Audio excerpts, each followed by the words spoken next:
Hi, everybody, and thanks for having me here in the conference. I'd like to share with you my story. 10 years ago, I met Professor Anat Achiron at the Multiple Sclerosis Center at Sheba Medical Center. And that was the moment I realized how design could help people with disabilities and how design provides solution in the therapy and the medical fields. So for me, it was the beginning of exercise to coming out from my comfort zone in the studio and start to experiment in the hospital. Of course, at the beginning, I was designing a therapy product and rechanging material for better environment. But later on, I fall in love with the clinical research. And especially when you design a medical tool or device, and you can actually test it with the patient. So my research, it's a bit difficult to wrap it for 15 minutes because it's quite long, but I promise you'll get the highlights.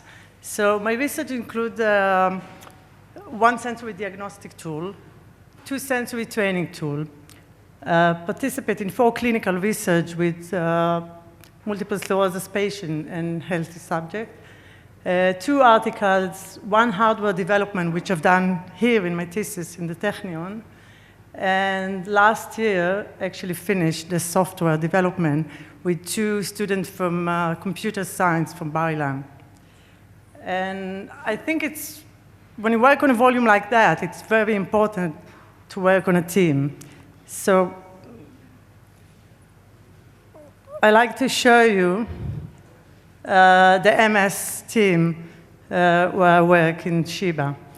So whenever we start to design a clinical research, we always have to think who are the people and which the professional people that are going to be in the research.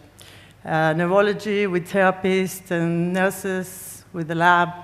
And for me, it was all new as a designer to be in a team like that. So my research is focused on sensory impairment.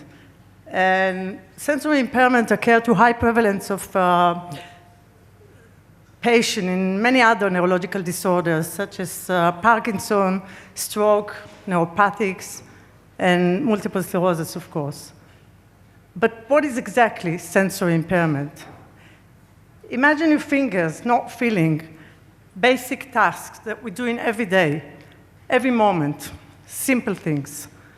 Things like writing, typing, making a sandwich, brushing your teeth, and holding your cup of coffee.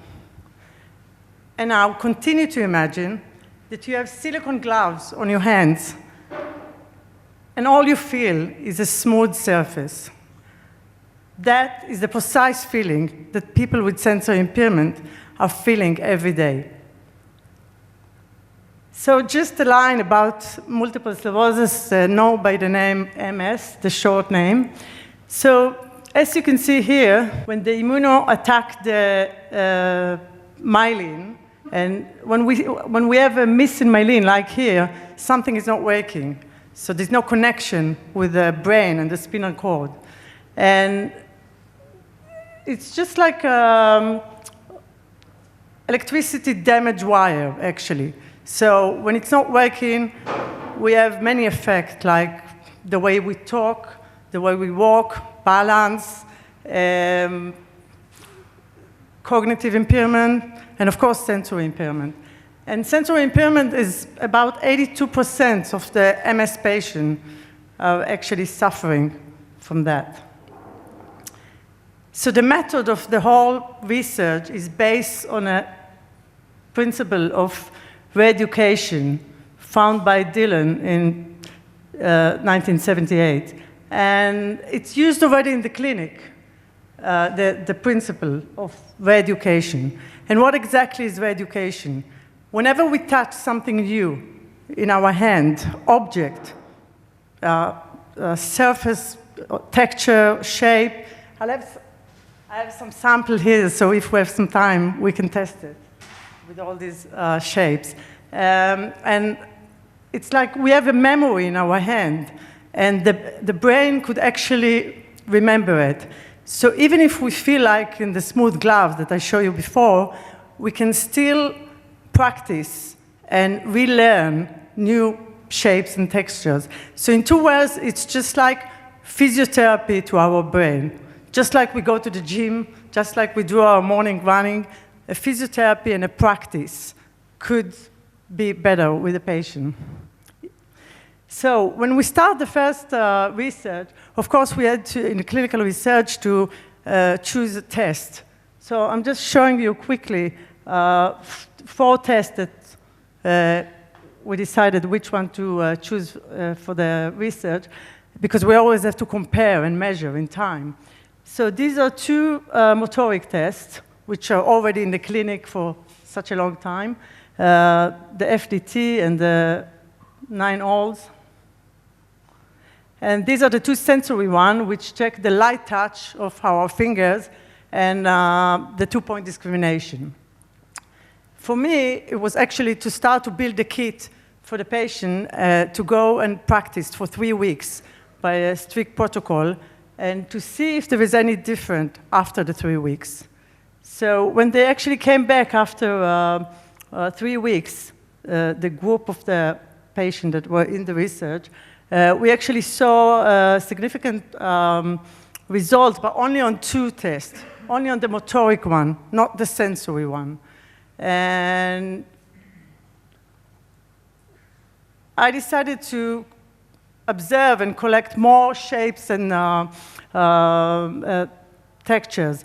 If we're going back to this one, so you can see the reason I chose the tube is because tubes are very easy to manipulate in the hand.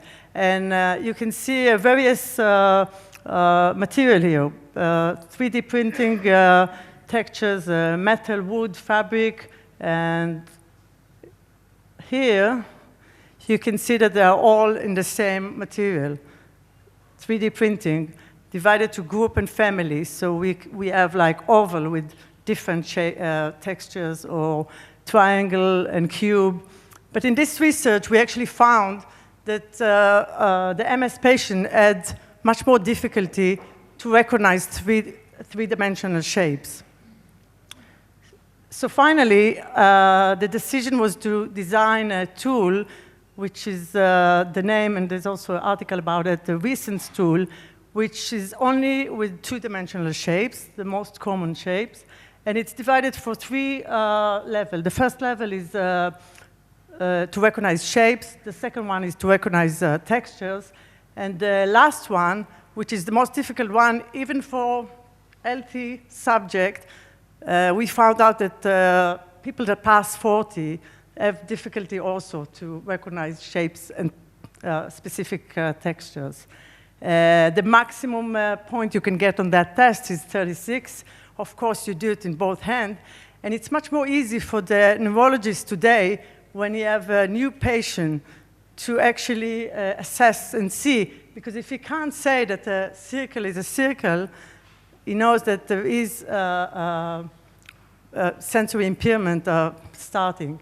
So in MS, we have the conclusion of that, actually the final diagnostic tool, was that it's a much better tool to have a light touch and stereognosis together in one diagnostic tool.